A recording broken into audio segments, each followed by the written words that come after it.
Bonjour et bienvenue dans votre émission Vivre comme tout le monde, ou presque. Aujourd'hui, nous sommes à Arras et nous allons aller à la rencontre d'un CFA, ou plutôt un réseau de CFA, et nous allons voir un petit peu comment les personnes en situation de handicap peuvent eux aussi suivre un enseignement d'apprentissage. Vous êtes prêts? Suivez-moi.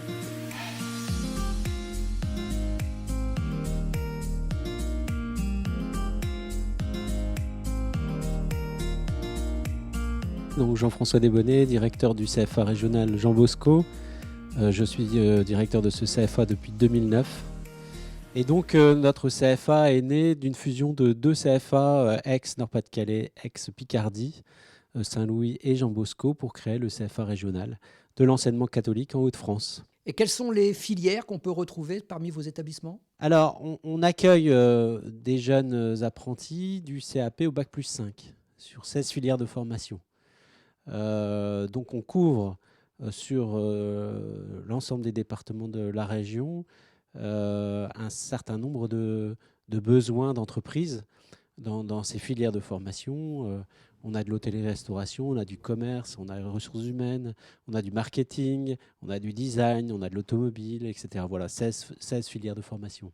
Et donc vous accompagnez également des apprentis qui sont en situation de handicap. Donc, en fait, dans le cadre de la loi 2018, c'est une obligation de la part de tous les centres de formation qui accueillent des apprentis, d'avoir une mission pour l'accompagnement des jeunes porteurs de handicap. Alors, cette mission, elle est très large pour l'ensemble de nos apprenants, mais spécifiquement sur ces jeunes porteurs de handicap. Et donc, nous avons une chargée de mission au sein de la tête de réseau qui fédère 56 centres en Hauts-de-France, qui donc s'occupe spécifiquement du cadrage de cet accompagnement des jeunes porteurs de handicap. Et cette mission est déclinée aussi au sein des établissements. Nous sommes aujourd'hui à Baudimont-Saint-Charles, à Arras, et il y a une chargée de mission sur cet accompagnement du handicap en lien avec notre chargé du CFA régional. Quel type de handicap? C'est très large, la définition du handicap.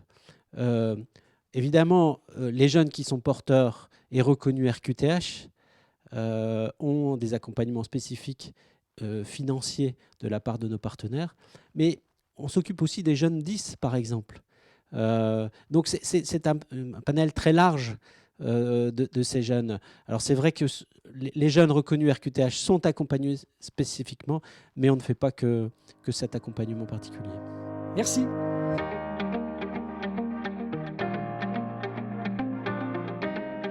Maud Lacassaigne, vous êtes la référente handicap ici au sein du réseau donc des CFA. Vous pouvez nous présenter un petit peu ce qu'est la mission handicap? Alors, ma mission en tant que référente handicap est d'assurer le suivi administratif et financier des dossiers des apprentis en situation de handicap du réseau, de coordonner et animer le réseau des personnes ressources handicap au sein des UFA, sachant que nous avons une personne ressource handicap au sein de chaque UFA, afin d'assurer une présence quotidienne en centre de formation pour les apprentis. Je crée également un réseau de partenaires que je suis en charge d'animer et de faire vivre afin de proposer des solutions de compensation aux apprentis et qu'ils puissent être accompagnés dans les meilleures conditions en centre de formation.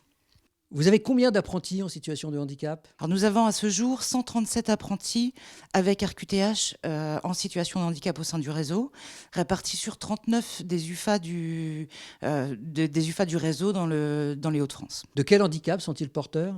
On a pratiquement tout type de handicap, donc des handicaps cognitifs, des handicaps sensoriels, moteurs, handicaps mentaux également.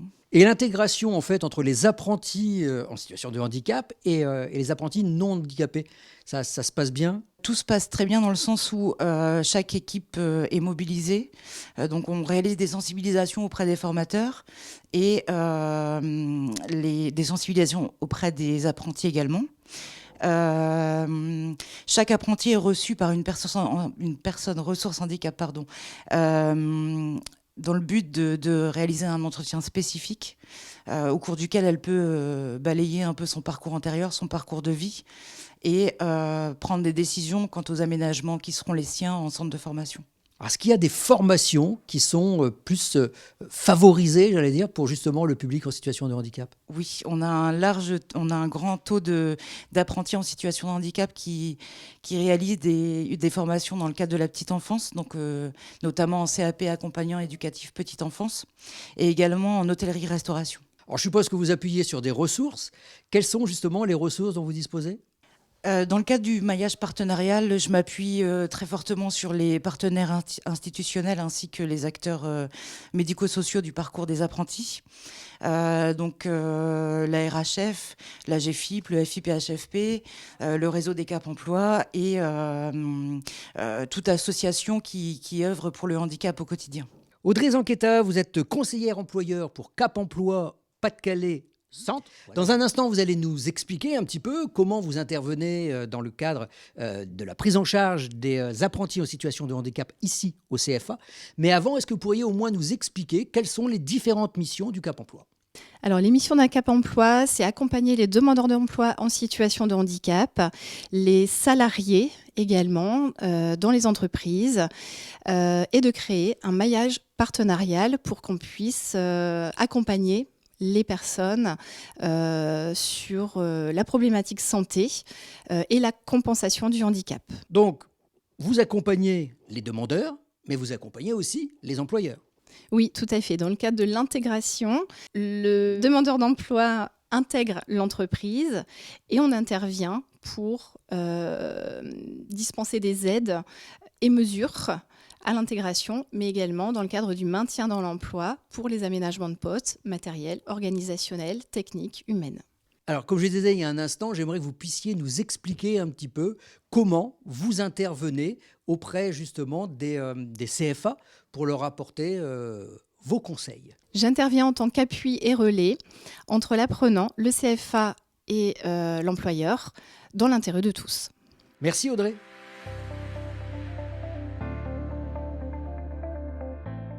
Lola nous explique sa place ici au CFA. Je travaille à la crèche. C'est un CAP que tu fais ça? Oui, c'est ça. Et qu'est-ce que tu voudrais faire après? T'occuper des petits-enfants? Oui, un peu tous les enfants. Et changer aussi des couches et s'occuper des enfants. Comment elle t'est venue l'idée de faire ça? Bah, en fait, j'avais une nièce, en fait, qu'elle avait depuis quand elle était toute petite. Et quand mes parents ont découvert que je m'occupe bien de Rosalia, j'ai essayé de bien s'occuper d'elle, prendre soin d'elle, etc. Et là, mes parents ont décidé de me mettre à la crèche pour essayer comment ça se passe bien, voilà. Donc moi, j'accompagne Lola depuis septembre en classe le mercredi.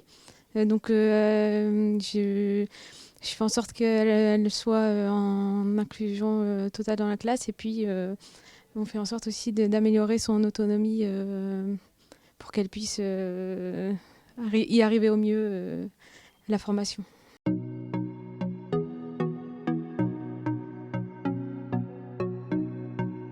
Alors Isabelle, quel est votre rôle ici, votre mission? Je suis la personne ressource pour les situations de handicap pour l'UEFA. Quelles sont les différentes missions justement qui sont les vôtres? Ma mission principale, c'est d'accompagner les jeunes en situation de handicap pour qu'ils puissent accéder à la formation dans les meilleures conditions possibles.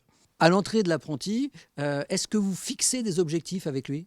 Alors, comment on fait? On reçoit les jeunes, j'évalue leurs besoins et en fonction de leurs besoins, on fait des aménagements spécifiques, qu'ils soient en termes pédagogiques, techniques ou matériels. Donc, on a un entretien de positionnement au début de formation et puis après, on les rencontre régulièrement pour voir si les aménagements sont porteurs ou les ajuster. Quels sont les objectifs que vous êtes fixés? L'objectif, c'est que la personne puisse suivre la formation en inclusion totale sur le parcours en entier.